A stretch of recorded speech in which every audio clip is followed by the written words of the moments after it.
Good day, friends. Most of us know that the fear of public speaking holds us back from freely opining and making ourselves heard. Most of us actually dread it more than filing our tax returns. We'd be happy to put our hands in a snake pit than speak in public. Now, this becomes even more pronounced when you have to stare into a tiny pin-sized camera and pretend that you're actually talking to real people. Real people who are actually displaced both in a time and space dimension. People whom you can't even see. Now, at the best of times, it is difficult to try and convince somebody to listen to us when we are in a face-to-face situation. So now imagine, how does one try and do a decent job when you're trying to talk to somebody through a glass, plastic, and aluminum case that connects us to one another and may actually continue to do so in the near future thanks to this COVID pandemic that we are all facing? Now, I will openly admit that I am no expert in public speaking. I'm merely a practitioner. I'm trying to improve. However, I wanted to record this very special edition of this video from my YouTube channel in my view and to share with all of you for two main reasons. Number one, now most of you are aware that I am trying to raise some funds for the Movember Foundation. And that's why you see this new look on my face. Now, the Movember Foundation funds research into trying to find a cure for men's mental health issues and also especially prostate and testicular cancer. And it also tries and helps young people with the mental health issues and tries and prevents suicide amongst young men. And whilst trying to raise funds for this foundation, I just did not want to ask you for your contribution without actually giving you something back in return. So that was one of my primary goals for recording this video and sharing it with all of you. The second reason is that I'm genuinely aware and I'm very, very concerned that most of us, me included, have actually a morbid fear of speaking in public. And this is seriously holding us back.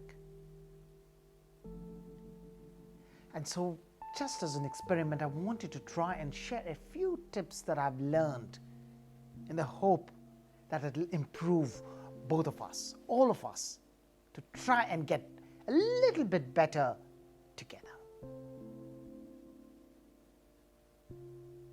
Now, you would know, friends, any kind of communication, any form of communication, be that written, oral, verbal, audio, has three main purposes. It's either to persuade, inform, entertain, and educate. So now, keeping these three critical goals in mind, I'd like to share with you my top tips for public speaking. The most important point for me is to get in touch with your authentic inner self. Discover your passion, your true and diligent calling, your deepest wish? What is it that truly makes you, that defines you? What is your brand, your style? What are your beliefs, your convictions? What is it that motivates you to abandon all inhibitions, all your fears, and stand up and look straight into the eyes of danger? First and foremost, discover that. And use it to your advantage every time you speak. Every time you speak, it shows up, it comes out with your passionate inner belief. Number 2, just don't tell a tale. Narrate a story, act it out. Modulate your voice, draw and sculpt things in the air. Use the canvas of life and feel free to embellish it even more. Improve upon it. And never, never be afraid of making a mistake. Now, our listeners are actually far more forgiving than we give them credit for. And the truth, ladies and gentlemen, is that as human beings, we are all hardwired to listen to stories. And stories are best remembered when they're delivered with pathos, with emotions, based on the ethos of the speaker, your character, your credibility. That makes for a very heady combination. And then finally, at the third comes logos, or your logic. It comes a very distant third, actually. Now, each one of us has a story to tell, and we make it even more beautiful with each passing day. So why not share it with the rest of us? There are people out there who want to hear you, who want to listen to your story. That is what makes you unique. Number 3, don't preach. Have a conversation, make it a dialogue, ask questions. Remember, I've always mentioned there are no wrong questions.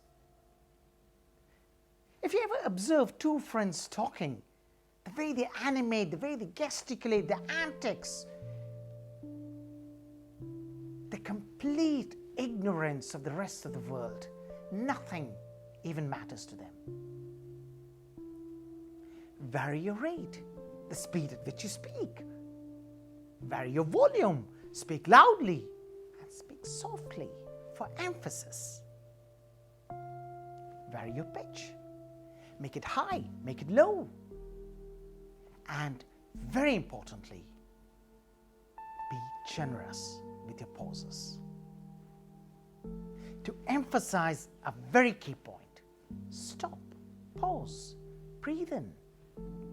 Talk naturally like you would to a friend. I know it may seem a little bit delusional when you're trying to do it with a pin-sized computer hole, but think of it. Think of it, friends, as a window to the world beyond the lens.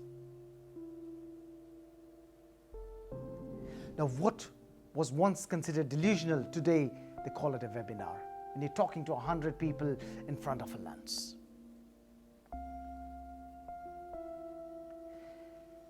The point number 4 that I would like to talk about is something that's close to my heart.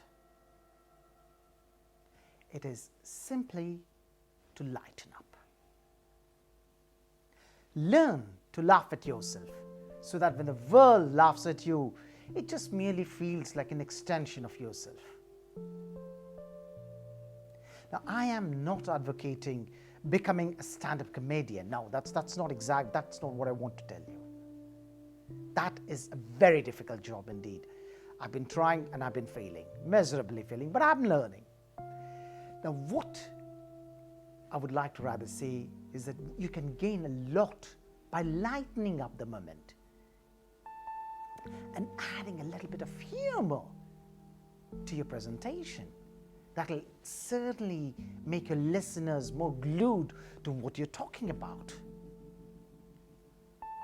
It will galvanize your audience. It'll bring them closer to you. They'll be more receptive to your messages. It'll make you more likable.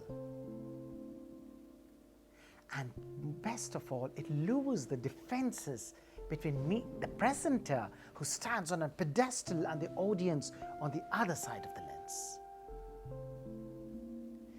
Humor is a very important technique.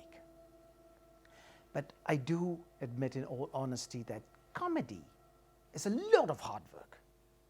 It takes a lot of seriousness to be a comic. And it takes a lot of courage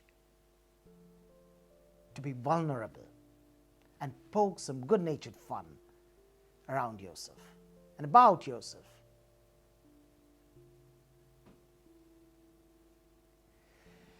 Also, the material that you're presenting has to be made much more easier for your audience so that they can understand it easier. Now, humor has a very important educational value in my personal opinion. Now, finally, I think at point 5, I would like to talk about brevity. Now, brevity is the soul of wit. Good old Shakespeare, the grand old daddy of the best plays and stories, got it right when he mentioned that the essence of a witty statement lies in its concise wording and delivery.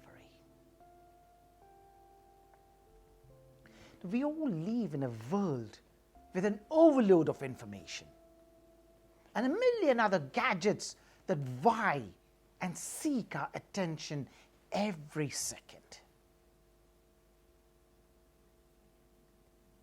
Our attention span also these days is less than that of a goldfish. And not only that, it gets further aggravated when we are on the other side of the lens and not accountable to the listener. Where we don't see the listener face to face, it's much more easier to get distracted. An important tip I learned is less is more. And with that, I'm actually not going to say any more. I leave with you a summary of my tips for public speaking. I hope and I pray that no voice is silenced before it is heard. Every voice is beautiful. Every voice is melodious. And every voice deserves to be heard. Thank you, friends.